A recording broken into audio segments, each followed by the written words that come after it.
Okey, kelas, Assalamualaikum dan salam sejahtera. So, hari ini kita akan masuk lagi satu topik, uh, iaitu drafting. Sebelum ni dengan saya kamu dah belajar assembly dengan exploded drawing. Kemudian kita dah pun belajar surface modeling menggunakan generative shape design, dan hari ini kita akan buat 2D drawing menggunakan drafting. Okey, untuk drafting, tujuan drafting ni adalah untuk communication. Mungkin kamu pernah tertanya-tanya, kita dah ada 3D, kenapa kita perlu ada 2D kan? Okey, dalam 3D kita memang betul kita specify dimension apa semua dan kita boleh measure kalau kita nak dapatkan dimension tu. Tapi macam mana pula dari segi tolerance? Maksud dia tolerance ni, katalah panjang dia 10, tapi dia ada tolerance plus minus 5. So kamu nak ambil 5 mm ke nak ambil 15 mm? Sebab dia ada plus minus 5 tu daripada dimension 10 tu. Kamu nak lukis 3D tu macam mana? Jadi benda-benda yang tak boleh kita gambarkan dalam 3D, kita perlu gambarkan dalam bentuk 2D drafting ni. Dekat industri, kebiasaannya dia disebut sebagai 2D technical drawing, blueprint dan juga draft. So itu nama-nama biasa yang dipanggil lah dalam industri. So kegunaan dia macam saya cakap adalah untuk communication. Communication siapa? Siapa yang nak check tolerance ni? Iaitu bukan mungkin lah, yang akan check, yang akan merujuk pada 2D drawing ni mungkin designer tu sendiri untuk kita remodel balik 3D data, ataupun yang pasti menggunakannya adalah QC ataupun quality control, bahagian quality control, di mana diorang akan check finish product dan compare dengan 2D drawing ni. Adakah dimension dalam tolerance ataupun lebih daripada tolerance yang kita specify dalam drawing. Itu guna dia. Dan lagi satu adalah untuk tujuan communication kita dengan vendor ataupun supplier yang akan buat tooling untuk kita. Diorang nak tengok berapa tight tolerance kita untuk sesuatu produk. Kalau terlalu tight, bila kita sebut tight ni maksud dia dia punya precision tu terlalu tinggi, atau dia punya accuracy yang kita nak achieve tu tinggi, maka tooling yang akan dia supply untuk kita nanti untuk menghasilkan produk tu akan jadi mahal lah. Jadi kita kena tengok jenis produk apa yang kita buat. Kalau benda tu memerlukan precision yang tinggi, memang terpaksa kita tightkan tolerance ataupun dimension yang kita specify.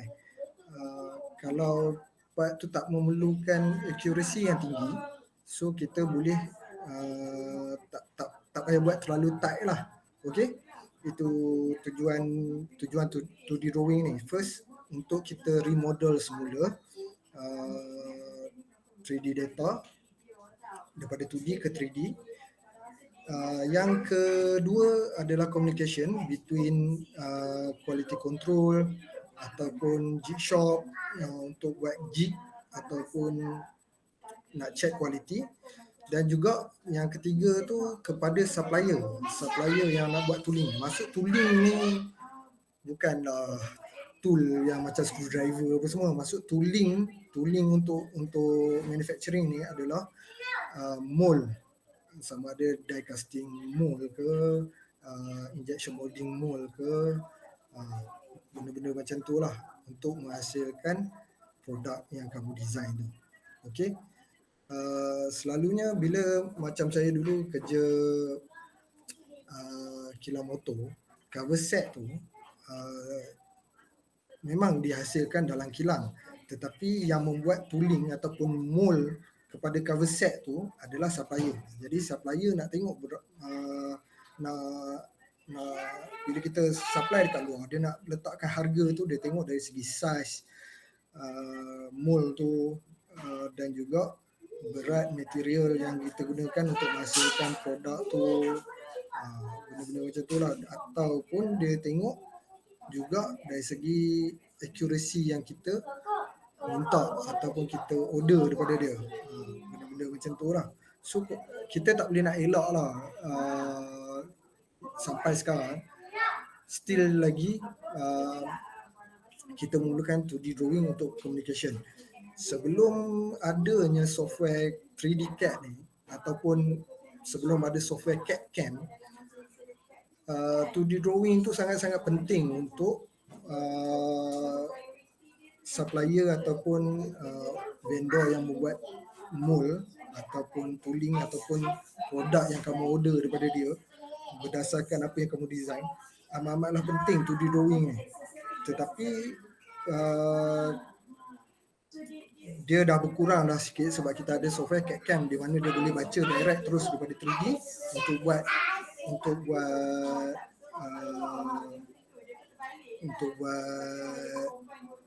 apa ni lah, mold. Dia perlukan 2D drawing, satu persatu dimension dia akan refer kepada 2D drawing. Sekarang ni dah ada CAD CAM, dia direct baca daripada 3D. Tetapi walaupun dia boleh baca direct daripada 3D, dari segi tolerance tu dia still lagi kena rujuk dekat 2D drawing. Okay, so tak lengkap lah kalau kamu design 3D saja tetapi 2D drawing tu tak ada. Yang itu quite, orang kata kalau dekat dunia sebenar quite impossible lah. Unless kalau kamu nak buat untuk suka-suka, macam nak buat 3D printer, memang tak perlukan 2D drawing lah. Tetapi kalau untuk jaga ataupun the real world, kita quality ni adalah satu image company. So bila nak jaga quality ni, produk yang dihasilkan tu kena refer kepada 2D untuk tengok adakah dia melebihi dimension yang kita specify ataupun kurang ataupun tepat dalam range. So yang kita nak tu dalam range tu lah. Okay, so macam mana kita nak buat 2D drafting ni? So saya akan present saya punya screen dan kamu boleh tengok step by step. Untuk sesi drafting ni ada tiga episod lah. Episod yang pertama drafting, basic drafting saja. Yang kedua adalah drafting dengan application of GDMT ataupun Geometric Dimensioning and Tolerancing. Dan yang ketiga assembly drawing.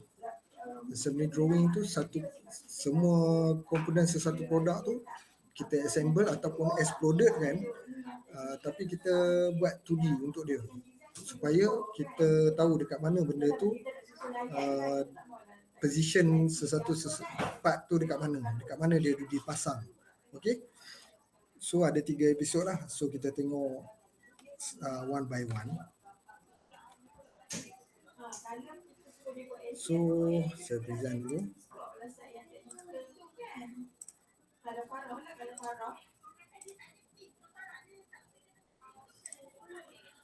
Okay, first kali apa yang kamu perlu buat untuk buat drafting, kamu close ni, sekejap saya close ni. Okay, first kali kamu kena open dulu komponen yang kamu nak buat drawing tu. Contoh saya part ni lah, ni sebagai contoh lah. Okay, second, kamu pergi dekat start, kamu pergi mechanical design dan kamu ambil drafting. Okay, drafting ni adalah untuk kita generate 2D drawing. Okay, so kamu klik drafting. Dekat sini dia ada tanya, adakah kamu nak kamu gunakan standard ISO ke ANSI ke ENSI ke. Lepas tu saiz kertas, sama ada menggunakan ISO punya saiz kertas ataupun kamu nak specify sendiri, dan juga scale kepada kamu punya drawing ni lah, sama ada kamu nak 1:1 ataupun 1:2 which is paruh daripada dimension yang ada ni, yang kamu dah develop dalam 3D data. Itu saja. Okay, first kali kalau kamu nak, kamu boleh modify lah dekat sini, sama ada kamu nak ubah dia punya standard size kertas, portrait atau landscape. Okay, so untuk part ni, disebabkan saya lukis, saya boleh bayangkanlah size kertas tu besar mana. So saya menggunakan A3 ISO. Okay, walaupun saya boleh agak, tapi kadang-kadang saya salah juga, kadang-kadang tak cukup, saya perlukan kertas yang lebih besar. Dan dia boleh juga kita set dalam drafting nanti. So kalau untuk yang ni saya ambil macam biasalah A3 ISO dan saya klik OK. Okay, so dia akan masuk dalam work frame drafting. So macam mana kita nak insert komponen tu. Sebelum kamu insert tu, kamu kena ada title block. Tak ada title block, memang tak okey lah kan. Kena ada title block. So masuk title block ni, drawing ni apa nama dia, part number berapa, siapa yang lukis, siapa yang check, bila dia dilukis, semua benda macam tu lah. Okay, untuk masukkan title block, kamu pergi dekat edit, masuk sheet background. Okay, bila kamu masuk dalam sheet background, dia akan jadi kelabu di screen ni. Maksud sheet background ni adalah satu layer lain lah. Nanti saya terangkan macam mana. So kemudian kamu pergi insert, kamu ambil frame and title block. Okay, so dekat sini dia akan masukkan title block macam ni lah, mengikut saiz kertas yang kamu ada. So ada bermacam-macam format dekat sini. Ni sampel 1, sampel 2, lain-lain lah. Lain-lain company lain dia punya title block. So kita ambil yang default daripada Katia saja. So kamu ambil drawing title block sampel 1. So klik apply. So dia akan developkan untuk kamu. Dan klik OK. So dekat sini dia ada frame dia dan juga ada maklumat tentang drawing ni lah. OK, macam dekat sini ni kita boleh letak, kamu letak nama komponen tu. Macam contoh saya, nama komponen saya adalah example A. Sebab nama file tu example A, so saya letak example A. Saya klik OK. Dekat sini kamu klik 2 kali ya. Double klik baru dia boleh edit dia punya teks. Kamu letak Unimed. Okay. Okay, drawing number.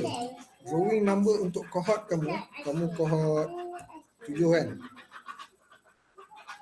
Cohort 7 tahun 2021. Komponen nombor berapa adalah, kalau saya ni running number lah, maksud dia untuk komponen example A ni saya letak dia sebagai 001. Okay. Okay. Siapa yang buat drawing ataupun 3D tu? Saya sendirilah, atau kalau kamu tulis nama kamu dekat sini. Okay, check ni siapa yang check? Kalau saya yang check, kamu tulis nama saya. Kalau Dr. Sobri yang check, tulis nama Dr. Sobri. Selalunya initial sajalah, bukan nama penuh. Okay. So tarikh ni kamu kosongkan, delete je. Kamu delete. Okay. So scale 1-1, kita tak ubah dia punya scale. So kita dah complete lah kita punya title block . Alright.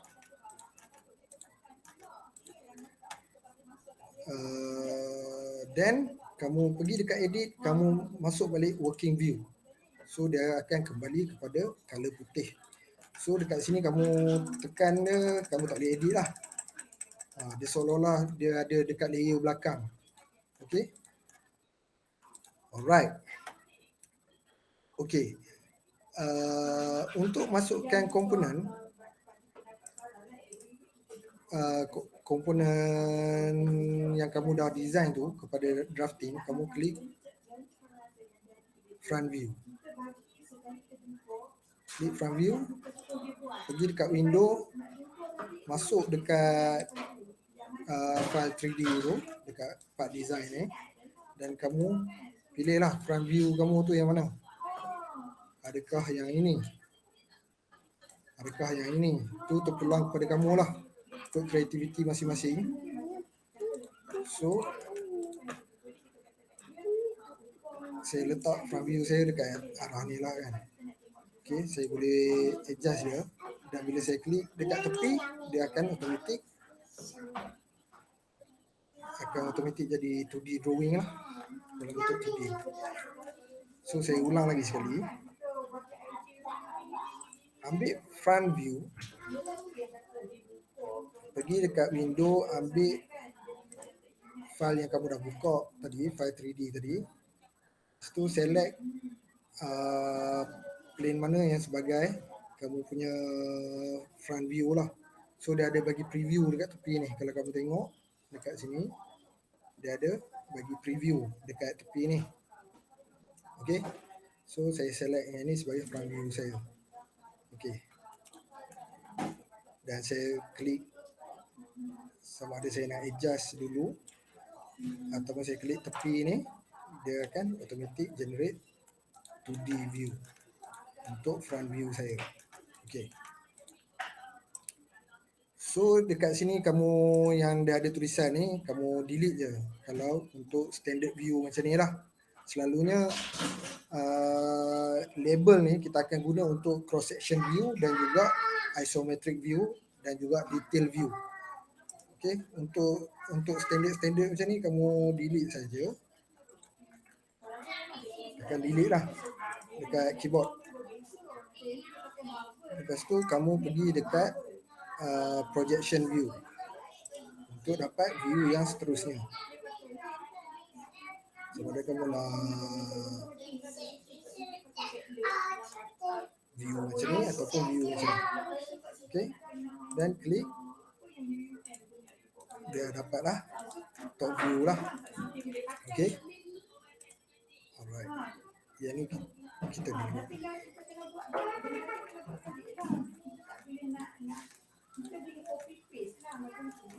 Okay. Untuk kebiasaannya, kalau dulu kita belajar technical drawing ataupun engineering drawing, selalunya kita ada 3 view dan 1 view isometrik kat sini. Okey. Tak salah buat macam tu, boleh juga buat macam tu, tetapi kebiasaannya lah dekat industri isometric view tu kita buat untuk assembly sahaja. Untuk komponen punya view kita jarang-jarang buat lah. Okey, jarang-jarang buat. Tapi kalau kamu nak buat juga, kamu boleh guna isometric view ni, tekan dekat sini, masuk dekat window, masuk balik 3D CAD kamu, adjust dia macam isometric view. Ni kamu kena buat manual lah, dan klik saja dan dia akan generate isometric view untuk kamu. Okay. Alright. Okay, dekat sini kamu ada front view, top view, left view dengan isometric. Tengok dekat tree ni. Okay. Yang ni boleh delete. Okay. Kalau kamu tengok, yang ni adalah line merah. Ni line view. Line view. View. Okay. Masuk line merah ni, ini adalah yang aktif. View yang aktif. Maksud dia, kalau kamu letak, kamu edit apa-apa, kamu kena aktifkan dulu. Kamu jangan lupa aktifkan. Kalau tidak nanti dia tak detect lah. Dia tak boleh nak contoh lah macam mana nak cakap kat kamu. Contoh saya nak letak teks.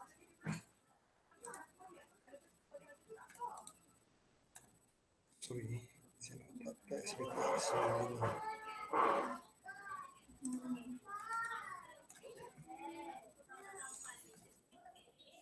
Tak apa, abaikan ni dulu. Tapi apa-apa pun bila kamu nak tarik dimension, kamu aktifkan dulu ya. Ni. Kalau tak aktifkan, dia bukan tak detect, dia nanti ada problem lah, nak jadi serabut lah. Okey. Sebab nanti bila kamu nak ubah dia tak terikut sekali. Adalah macam-macam nanti kalau kamu tak aktifkan. So kalau nak masukkan dimension, kamu pergi dekat sini, dimension. So dekat sini ada dimension, ada macam-macam jenis dimension lah. Ini untuk length, untuk angle, untuk radius, untuk diameter, untuk chamfer. Okey. Tetapi kalau kamu select dimension dekat sini, dia akan auto detect lah. Contoh saya nak length dekat sini. Sorry. Okey. Sini.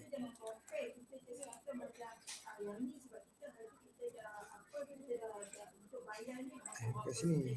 Saya salah. Okey, ini. Okey, dia automatic detect dekat sini ada diameter 10 sebab saya select each yang ada radius. Dia automatic detect diameter. So kalau saya select ni, dia automatic detect length. Okey. Yang ni 100. Okey. Kamu masukkanlah dimension macam biasa.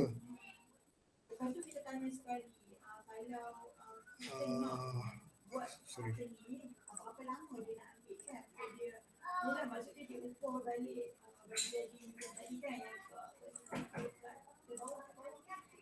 Masukkan sini. Panjang ni. Tebal ni. Dengan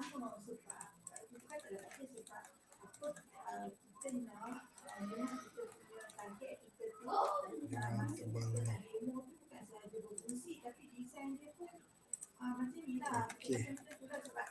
Okey, ini untuk view ni lah.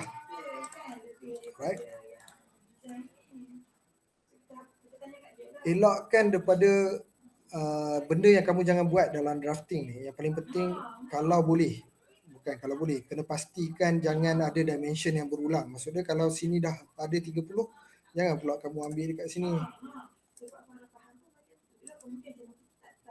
Ada 10 campur 20 memang 30 dah. Kalau kamu buat macam tu, dia akan jadi serabut tau. Dia akan, drawing kamu tu akan jadi serabut. So benda-benda yang boleh tolak tambah sendiri tu, boleh detect dia punya dimension, kamu jangan specify kan. Dia sekadar cukup untuk orang tu boleh lukis mula 3D tu. Itu adalah drawing yang paling baik lah, yang terbaik sekali. Okay. Okay. So saya rasa dimension untuk tepi ni macam dah cukup lah. Kalau tak cukup nanti kita tambah. Okay, pergi pula view ni. Activate kan. Klik 2 kali dekat line ni. Dekat line biru ni kamu klik 2 kali untuk activate kan. Ataupun kamu boleh klik 2 kali dekat sini lah, dekat tree. Okay. So saya nak tarik dimension dekat sini. Okay. So ni dia punya lebar. Panjang dah ada kan dekat sini. Nampak panjang. So panjang ni kamu dah tak payah specify lah. Just kamu specify sini ke sini. Okay. Dengan sini ke sini. Okay. Alright.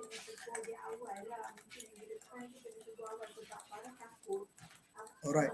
Untuk benda yang bulat, bukan radius macam ni. Untuk benda yang bulat, saya terlupa tadi nak letak. Bila ada benda bulat macam ni, kamu boleh letak dia punya axis. yang menyatakan dia bulat lah, simbol kepada bulat. So kamu boleh tekan ni lah dekat center line ni, icon center line, tekan bulat tu, tekan center line, dia automatic generate lah benda tu. Okay, so yang ni pun sama lah, tekan center line, so lebih cantik lah drawing kamu. So orang tahulah yang ni bukan oval, tetapi dia adalah circle ataupun complete circle lah. Okay, okay, untuk radius, selalunya radius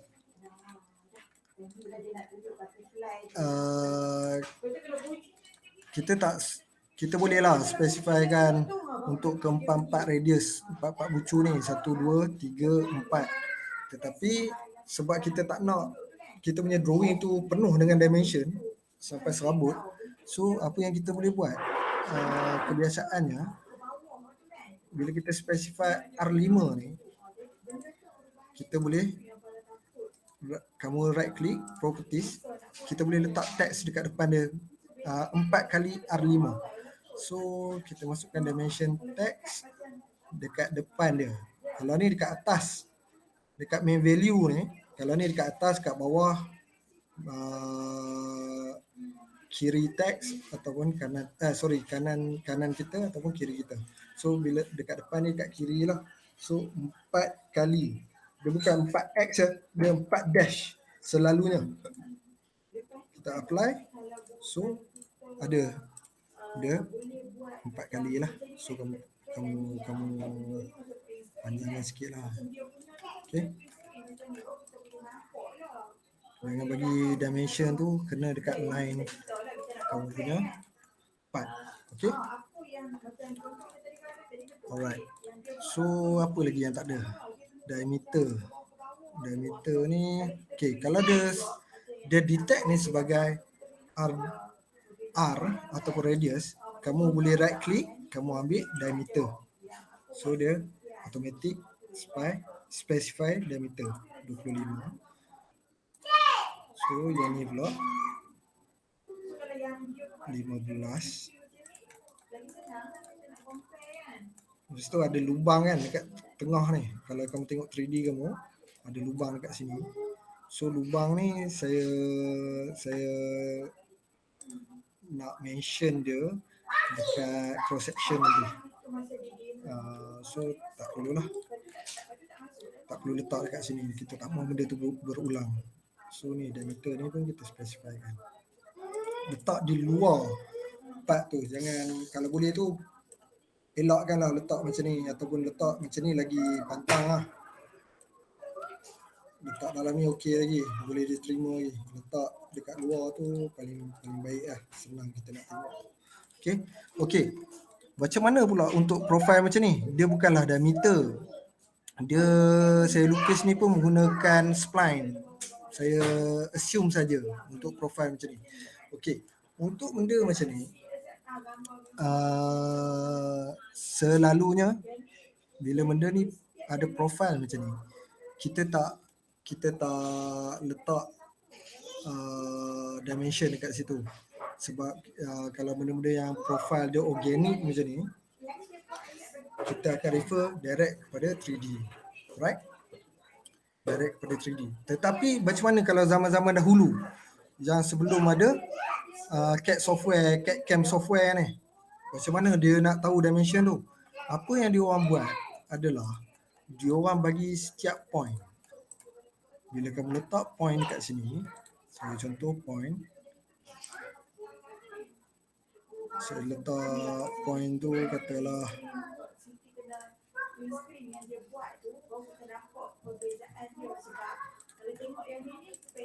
5mm, saya draft geometry 5mm, so dia akan bergerak 5mm. Saya letak point, setiap point 5mm ni kan, lepas tu saya specify lah X dengan Y dah. So kalau ni dimension untuk dia punya Y, koordinat titik tu, setiap titik tu. Kalau X, saya letak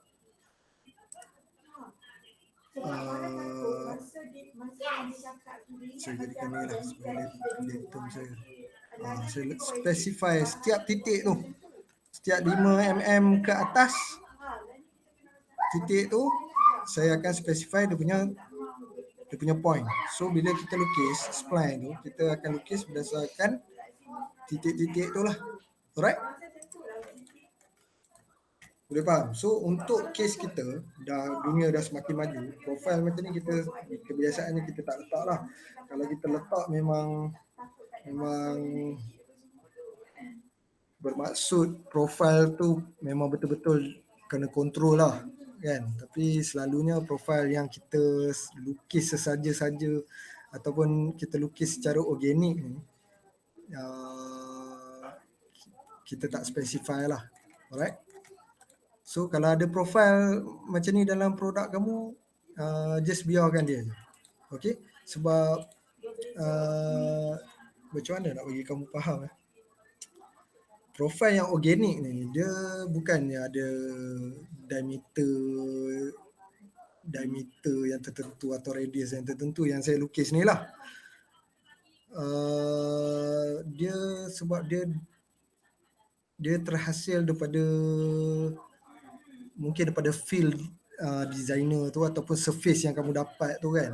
Jadi sebab itulah bentuk dia jadi macam ni. Surface yang terhasil tu pun mungkin daripada scanning daripada clay model ataupun mockup yang dia buat guna by hand. So memang agak sukar lah kalau kita nak specify dimension. Tapi ada cara dia macam saya cakap tadi. Kita klik point by point. Setiap point ni kita klik, kita specify point ni point by point.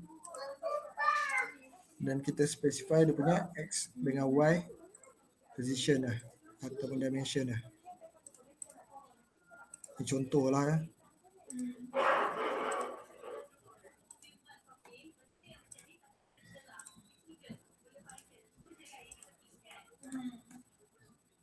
specifykan dia punya dimension.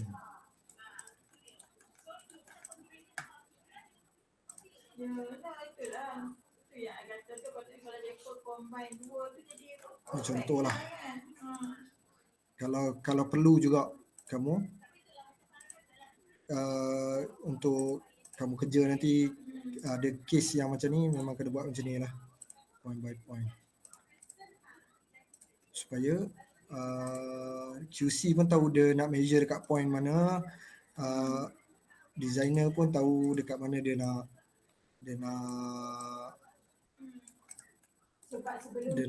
apa ni, nak lukis balik menggunakan point-point ni lah. Ini contoh lah. Right? Dia akan jadi serabut sikit. Okay.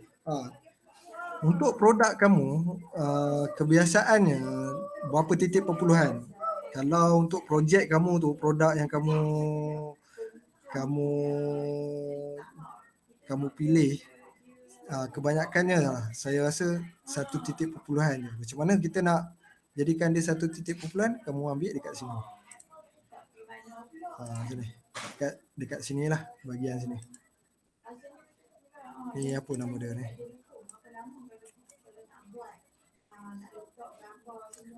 Coordination properties. Numerical properties punya toolbar. Okay. Alright. So untuk produk kamu, untuk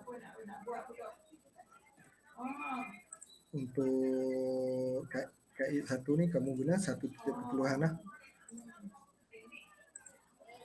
Yang itu untuk main dimension lah. Tolerance lain lah. Untuk main dimension ni orang sebut main dimension lah. Dia tak ada tolerance. Okay.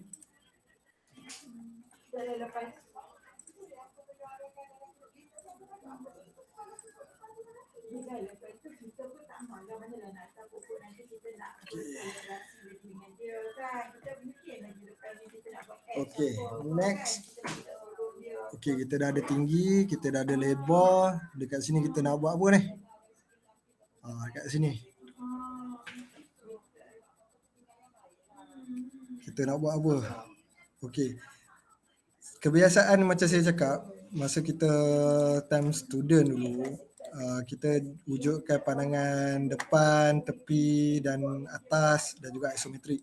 Sekiranya tak ada apa benda yang kamu nak specify dekat sini, sekiranya tak ada, so kamu boleh delete je. Okay? Boleh delete saja. So tak semestinya semua view, keempat-empat view tu kena ada. Dia lagi kurang view tapi boleh bagi semua dimension dalam view yang sedikit lagi better lah. Okay? Ada satu lagi dimension yang terlupa dekat sini adalah position arah X, arah Y. Tinggi position ni. Okay. So yang ni pun samalah. Okay. Alright. Untuk isometric view ni kalau kamu nak letak bagus juga. Kalau kamu tak letak pun tak apa, tak ada masalah. Tapi better letak lah, boleh lah kami check tengok okey kamu lukis okey lah. Nampak cantik ke tak kan. Boleh lah. Kan? Okey. Dekat sini ada satu lubang. So saya tak letak dimension untuk hole ni. Saya tak letak sebab saya nak tunjuk dalam cross section. So macam mana nak generate cross section view? Okey, macam saya cakap tadi, first kali kamu kena activate kan dekat view yang kamu nak potong tu. Dan kamu ambil offset section view. Okey. Dan kamu kena lukis satu line yang position dia sama dengan yang kamu nak potong tu lah. Okey. So saya ulang lagi sekali ya. Activate view mana yang kamu nak potong tu dan kamu klik cross section. Okey, positionkan. Ni auto snapping ni, dia snap sendiri. Memang saya nak potong bahagian ni. Okey. So dah siap. Kamu klik 2 kali dekat line tu. Jangan buat apa-apa. Kamu klik 2 kali. So saya letak dekat sini. Jadi dapatlah apa ni? Cross section view untuk lubang tu. So kita tahulah kita nak specify berapa panjang depth lubang ni dan berapa diameter dia. Okey? Right.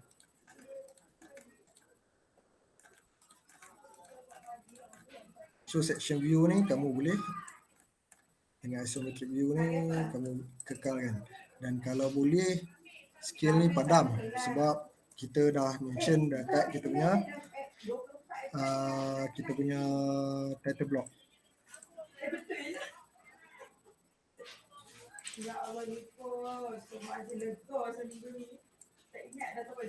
Apa saya track dah. Sekejap.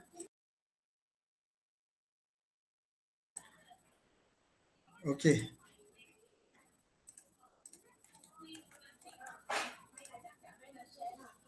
Okey, kita underline kan note ni, 2 ni. So yang ni simbol untuk underline kan note. Okey. Baru kemas. So ni kita letak sini sikit. Okey. Alright, so kita specify depth dia sini ke sini adalah 20. Okey.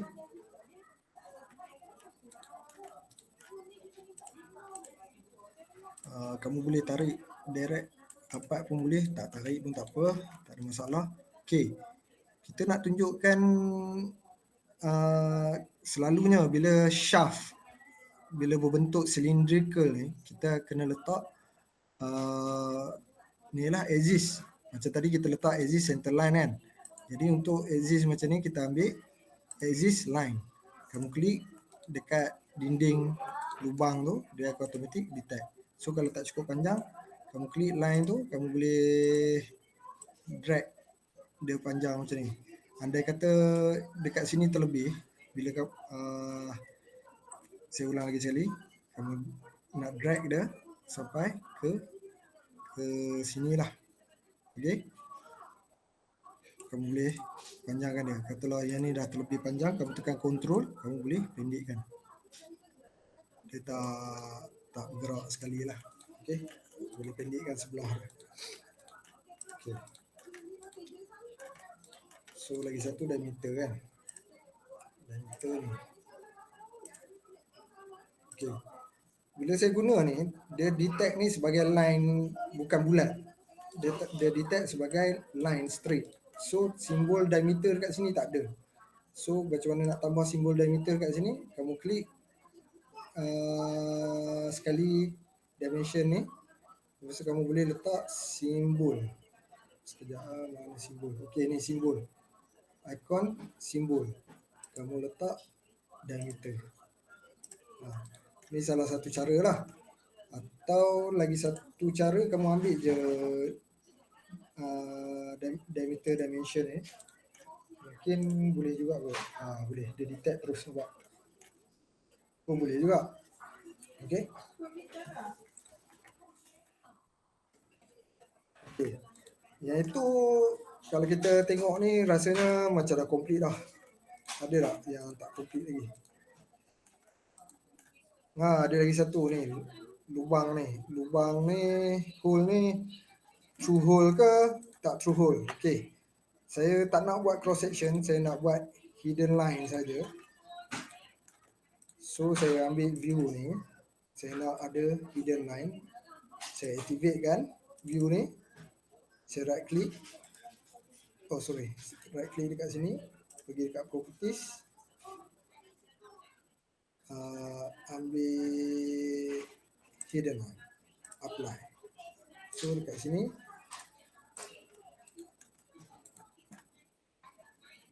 Ada hole, true hole. Okey. Dekat sini pun ada dah. So dekat sini kita dah mention dekat sini. Kita dah buat cross section. So nak kekalkan, nak ambil tak mau buat cross section ke, nak specify dimension dekat sini pun boleh. Ataupun kamu nak delete hidden line dekat sini pun boleh.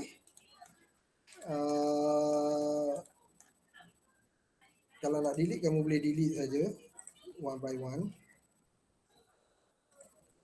Okay.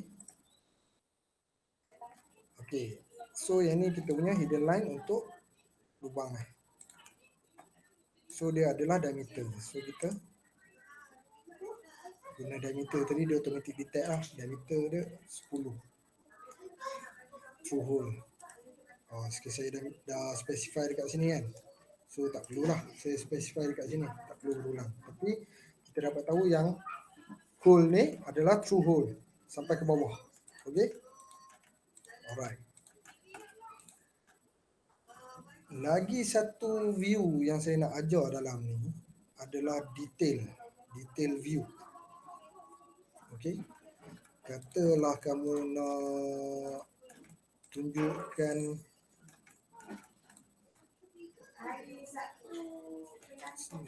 nak tunjuk detail ya. Okey, katalah saya tak specify tebal ni dekat sini. Saya nak buat satu lagi view. Detail view. So ni adalah icon untuk detail view. Kena activate kan dulu view ni. Dan tekan detail view punya icon, kamu buat macam ni. So dia akan zoomkan kamu punya view. Okey, ni detail view B. Saya nak letak dekat mana? Mungkin saya letak dekat sini lah. Detail view B. Macam biasa, yang ni kita skill ni kita tak boleh padam sebab yang ni skill lain daripada title block. So dua-dua kita kena centerkan dia, kita underlinekan dia. Sini underline, lepas tu kita nak centerkan dia. So ni nak ke kiri ke kanan ke atau nak center, macam word lah yang ni. Okay. So dekat sini baru saya nak specify dimension. Saya activate view ni, saya specify dimension. Sini ke sini adalah 5. Okay. Alright.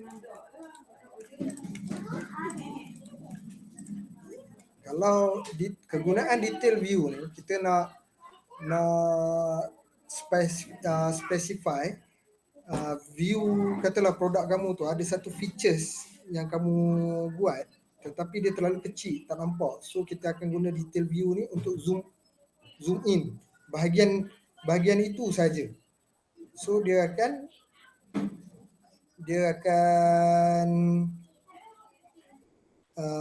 zoom in lah. Dia akan fokus dekat bahagian tu saja dalam skala yang lebih besar. Okay. So rasanya dah complete lah kot. Make sure tak ada yang tertinggal. Lainkan yang ini, yang profile ni. Saya rasa dah okey lah kot. So yang mana yang nak perlu cantikkan. Susun elok-elok. Okay. So kalau dah siap, kamu klik sheet ni 2 kali. Kamu boleh tengok lah hasil dia. Lebih kurang macam ni. Okay.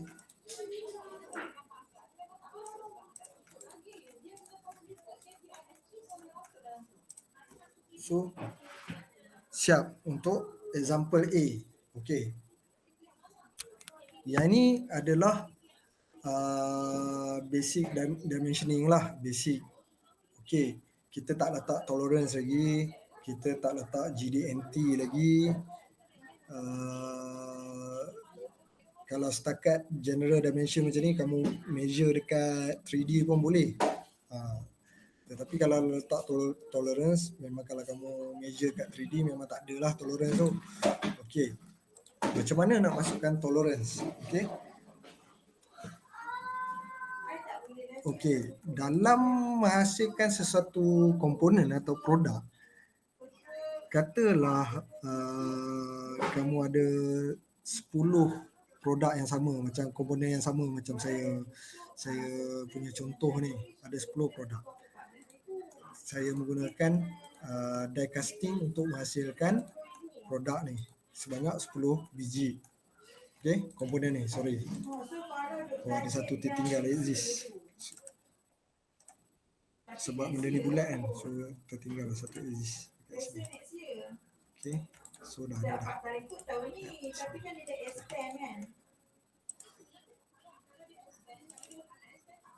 Okay. Alright.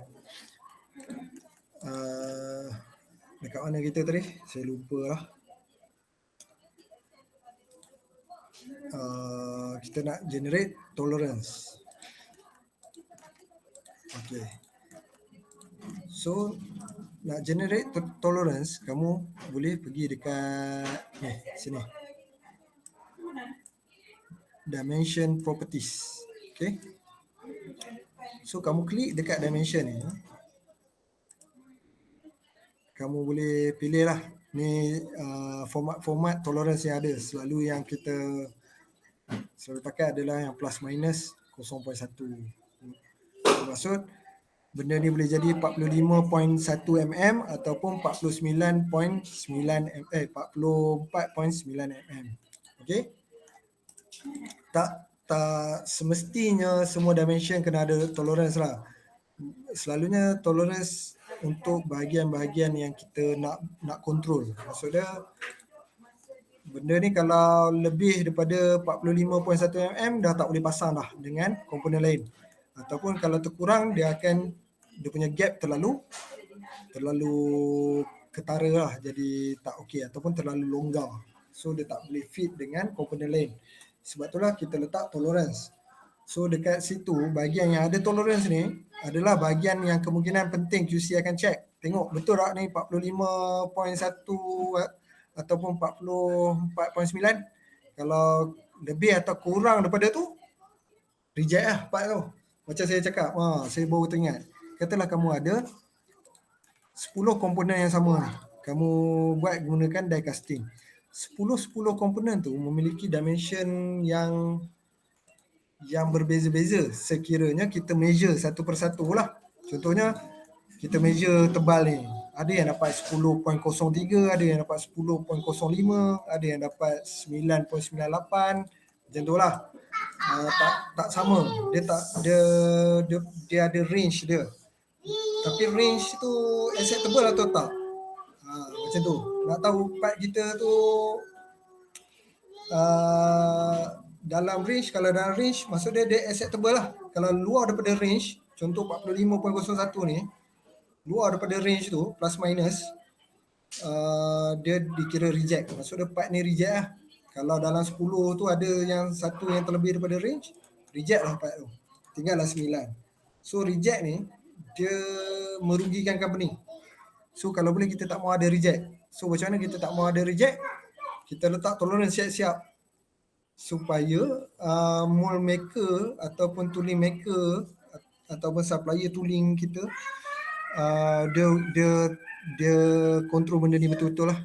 Okey, masa dia buat mold tu, dan bila kita inject ataupun kita casting part ni menggunakan katalah die casting ataupun sand casting, sand casting tak perlu mold, die casting, dia punya range dia tak lebih dan tak kurang daripada range yang kita specify. Okay, kalau ada reject, mungkin faktor-faktor lain lah, mungkin mold tu dah wear and tear ataupun human error ataupun machine error masa fitting mold, kita tak tahulah yang tu. Alright, selalunya bila tooling sampai kita akan buat pilot test, kita tengok konsisten tak dia punya dimension. Maksud konsisten tu bukanlah 45 je, bukan. Maksud dia konsisten dalam range yang dibenarkan. Siapa yang nak set benda ni adalah designer ataupun process engineer lah. Dia akan bagi, sama ada kalau process engineer tu dia akan bagi feedback dekat designer, cakap memang range tak boleh lebih daripada ni, kalau tak boleh pasang. So kita terpaksa tightkan kita punya dimension, letak tolerance. So macam mana nak letak tolerance, macam saya cakap tadi, tekan dimension tu, kalau boleh activate dulu, tekan dimension tu, pergi dekat dimension properties ni, select format yang ni, dan kamu boleh katalah yang ni kamu nak lebih besar ataupun kurang, kamu boleh set lah. Kalau tak boleh, kalau tak ada dalam pilihan ni, kamu type je lah kamu nak apa. Contoh lah, contoh. So untuk projek kamu bolehlah fikir-fikirkan bahagian mana yang penting, kamu letak tolerance plus minus. Okay, mungkin ada juga yang tertanya-tanya, kalau nak letak plus 0.1 tapi minus 0.2, macam mana? Okay, katalah saya nak letak dekat sini.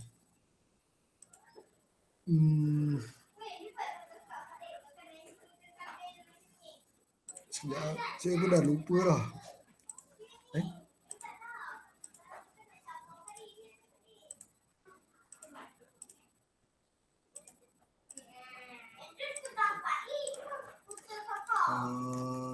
Macam mana nak buat? Okay, kamu right click, properties,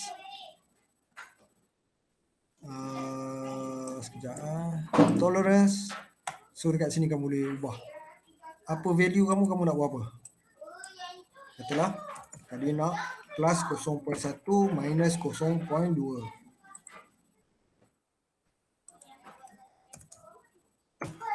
Klik apply. So dia akan jadi macam tu. So 50, kalau maksimum dia boleh pergi 50.1, kalau minimum dia boleh pergi 49.8 mm. Okay. Alright. Yang itu adalah basic dimensioning lah. Okay. So kamu boleh practice, bukan practice, kamu boleh buat dekat projek kamu ataupun nanti lab activity nanti. Sebenarnya kita kena masuk GDMT pula. dengan assembly drafting. Iaitu untuk lab activity lah. Yang ni untuk general saja. Okay. So macam mana nak save? Macam biasa, file, save as, apa nama drawing kamu, katalah example A, save. So dia akan save macam biasalah. Ni drawing kamu, simbol dia lain nampak. Dalam bentuk drawing ada title block. Okay. Tetapi nanti untuk lab activity ataupun projek, jangan save dalam format ni. Kamu save dalam format PDF.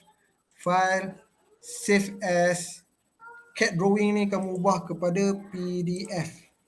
Okay, save. So, mana? Okay ni. So ini adalah drawing yang kamu hasilkan. Alright. Setakat ni saja dulu untuk episod pertama. Episod kedua, next video, kita akan masuk GDNT. Sebenarnya ada dimension yang dekat sini. Saya tunjuklah contoh ya. Ingat apa ni, projek dengan dalam lab test report nanti save as PDF. Okay.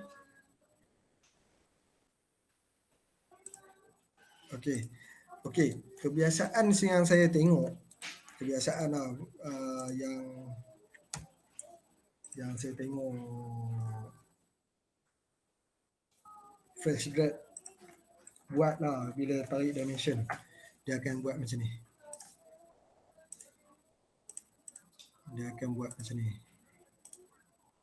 Yang ni satu, yang ni. Kamu letak dekat dimension tu, automatic snapping lah.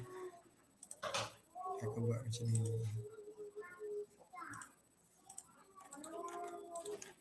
Okay.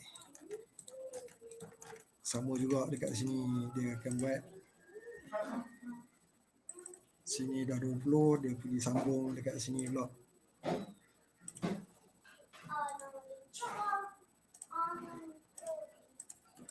Macam tu lah.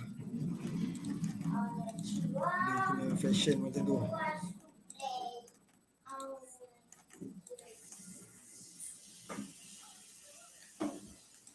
So kalau macam ni bukan saya kata salah, tapi dia kurang tepat lah. Sebab dia ada problem nanti bila kamu masuk tolerance. Katalah kamu masuk sini, tolerance 0.1.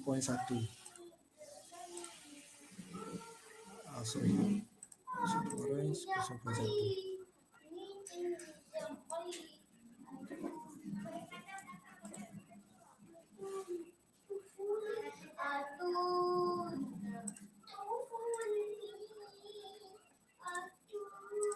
Okay. 0.1 Allah. Okay. Sini kamu letak tolerance juga. Dari sini ke sini kamu nak letak tolerance juga. 0.1.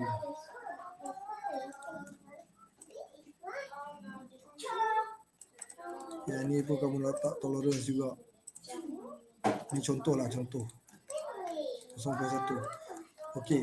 Sedangkan tadi dimension yang tadi 45 kan. 45 yang sepatut dikontrol adalah 0.1, 45 plus minus 0.1. Okey. Cuba kamu tengok kalau dekat sini 10 dan ada plus 0.1, sini 20 ada plus pula 0.01. Lepas tu ada 15 pula plus 0.1. So dia akan jadi total ni kalau maksimum dia akan jadi maksimum dia 10, 20, 45, 45.2, 45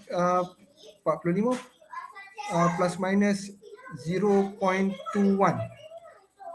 Sama tak dengan ni?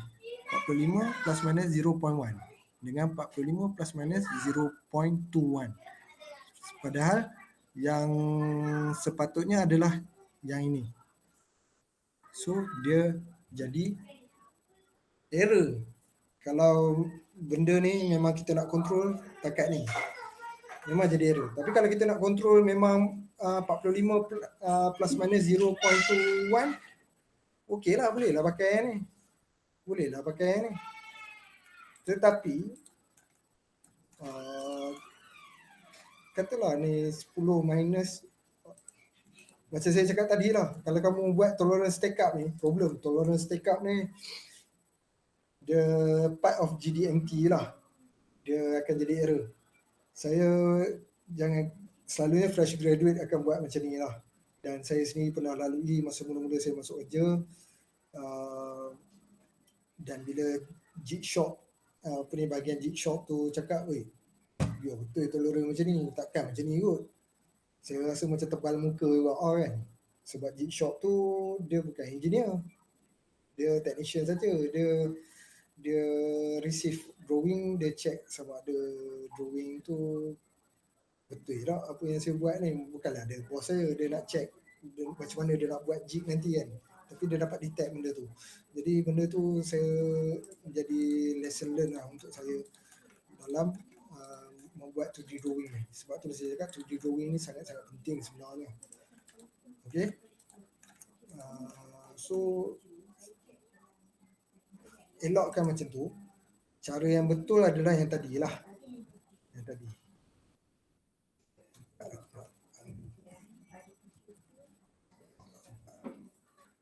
Yang tadi.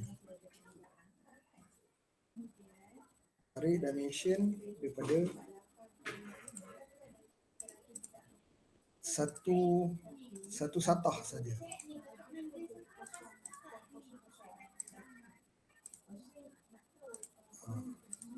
Okey.